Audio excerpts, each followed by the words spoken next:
What is one of the power moves that lets you control who can buy your land after you're gone? It's called a right of first refusal. And this is something that we incorporate into farm estate plans all the time.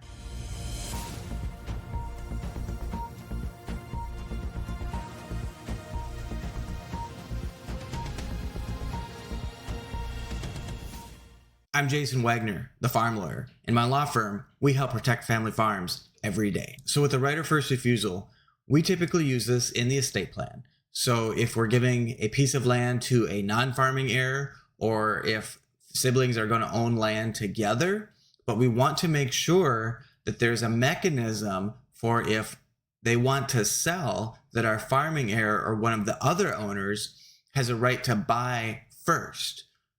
So this would be rather than just allowing them to sell it to the person down the street or putting it out to auction. So with a right of first refusal, what we want to do is specify who can exercise the right, how long do they get to exercise the right, and is it that they have to match a third-party bid, or are we going to be putting in some of our own purchase terms, such as using an appraisal or using the tax assessed value.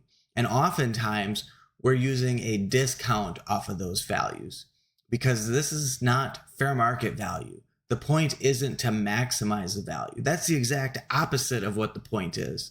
We're trying to reach something that we consider fair among the family, not fair based off of what anyone else in the world might care about.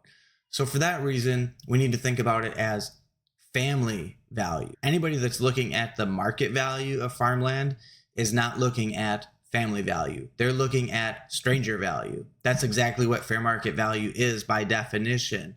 It means what a willing seller will sell at and what a willing buyer will buy at in a third-party arm's length transaction. In other words, the exact opposite definition to a family transaction. The other thing we think about in a right of first refusal is how are they going to pay for that purchase price? Do they have to pay for it all at once? Do they have to pay for it however that third-party buyer might be paying for it? Or do we allow them to pay for it over time, such as on a contract for deed? If they pay it on a contract for deed, is that going to be paid over 10 years, 20 years, 30 years? Is there going to be a balloon payment?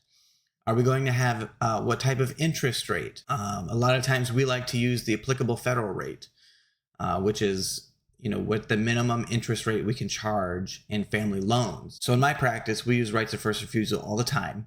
And we are more often than not pricing those to a family value, not a fair market value, because we want it to encourage the continued ownership of farmland. And if we put it at fair market value, where is the incentive? We need to build an incentive, make it easier for those that want to keep farmland in the family to purchase it at a family price. And we can always back that up with some sort of profit sharing restriction or something like that to make sure that they don't use it as a windfall, take it at that discounted price so they don't turn around and sell it at full fair market value. And that is a way that we can make sure that we're, again, continuing and promoting to keep land in the family, to get it to that next generation. If you'd like to learn more, visit farmlawyer.com, follow me on Facebook, or subscribe to my YouTube channel. Drop a comment below.